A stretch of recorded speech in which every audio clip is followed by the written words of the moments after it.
여러분 안녕하십니까. 강민더TV 자주선을 시작하겠습니다. 오늘 북한에서 들어온 중요한 소식을 여러분들께 보내드리도록 하겠습니다. 지금 북한 해외 공관에 나와 있는 해외 무역 일꾼들과 외교관들, 그리고 해외에 나와 있는 기술자들이나 노동자들의 움직임이 심상치 않다는 뉴스들이 계속 나오고 있습니다. 러시아에서뿐만 아니라 유럽에서도 외교관들이 탈출을 했고, 또 이 동유럽에 나와 있던 식당 종업원들이 무리로 탈출한 소식은 이미 잘 알려져 있습니다. 또한 울라디오스토크에 나와 있던 2명의 용사관 가족이 잠적한 것도 이미 알려진 사실입니다. 아직도 그들이 체포됐다는 소식이 들려오지 않고 있습니다. 무사히 러시아를 탈출한 것 같습니다. 그런데 지금 북한의 많은 해외 일꾼들, 즉 해외에 파견된 러시아나 옛 동구권 사회주의 나라였던 체코나 폴란드나 헝가리 이런 데 나와 있는 외교관이나 무역 일꾼들, 또 노동자들뿐만 아니라 중국뿐만 아니라 동남아에 나와 있는 북한 해외 공관원들이 지금 이판사판에 내몰렸다는 것입니다. 더 이상 버티기가 힘들다는 것입니다. 최근에까지만 해도 그래도 중국에 나와 있는 공관원들은, 또 노동자들은 그나마 조금 사정이 낫다고 합니다. 그들은 일자리를 얻어서 봉제 공장이 됐던, 돼지 목장이 됐던, 소목장이 됐던 그나마 열악한 이 환경에서 일을 하면서 근근히 버티고 살아가고 있습니다. 이 노동자들은 그렇게 살아간다 치고 해외에 나와 있는 용사관이나 대사관 사람들, 그 가족들이 지금 문제가 심각하다고 합니다. 특히 중국에 나와 있는 공관원들, 외교관들은 사정이 낮다고 합니다. 왜냐하면 거기는 그들과 통할 수 있는 조선족들도 있고 우호적인 중국 사람들도 있기 때문에 그들의 도움을 받아서 근근히 살아가고 있지만, 이 동남아나 동유럽에 나와 있는 공관원들과 기술자들, 노동자들은 사정이 다르다는 것입니다. 그들은 도움을 받을 것이 전혀 없다고 합니다. 그렇다고 동유럽 국가들이 그들에게 봉급을 주거나 대사관 운영비나 용사관 운영비를 주지 않는다는 거죠. 이미 북한은 몇 년 전부터 공관을 운영하거나 그 생활을 할 수 있는 생활비조차 주지 않는 것이 벌써 오래됐다고 합니다. 그러나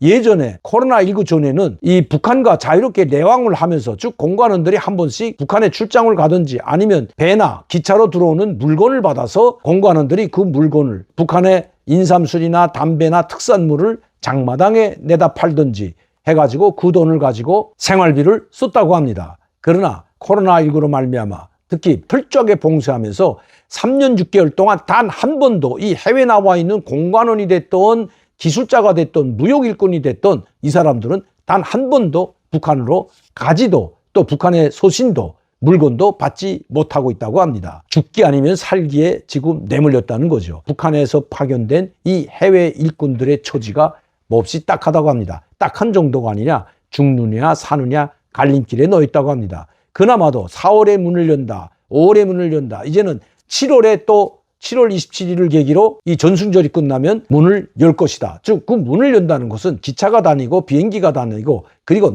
왕래를 할 수 있는 이 문을 여는 것을 말합니다. 예전처럼 그 코로나19 전후로 북한이 정상적으로 돌아간다는 이야기인데, 그나마도 7월 달에 문을 연다고 하지만 그것도 믿지 못한다고 합니다. 이제는 북한에 나와 있는 해외 공관 사람들이나 파견 나와 있는 북한 사람들이 북한의 말도 믿지 않는다는 겁니다. 금년 4월부터 연다, 5월에 연다, 계속 이렇게 4월, 5월, 6월로 계속 미뤄왔기 때문이죠. 7월에도 제가 보기에는 북한이 봉쇄를 풀 기미가 전혀 보이지 않는다는 겁니다. 더 이상 버티기가 힘든 북한에서 파견된 노동자들과 해외 일꾼들, 그들의 선택이 주목되는 것이 바로 여기에 있습니다. 심지어 한국에 해외 나가 있는 공관이나 한국 정부에 타진하는 사람들, 문의를 하는 사람들이 상당히 많이 늘어나고 있다고 합니다. 문재인 전 대통령 시절에는 올 길이 있어도 오지 않았죠. 왜냐하면 잘못하게 되면 문재인이 다시 그들을 북한으로 넘겨보내줄 수도 있을 뿐만 아니라,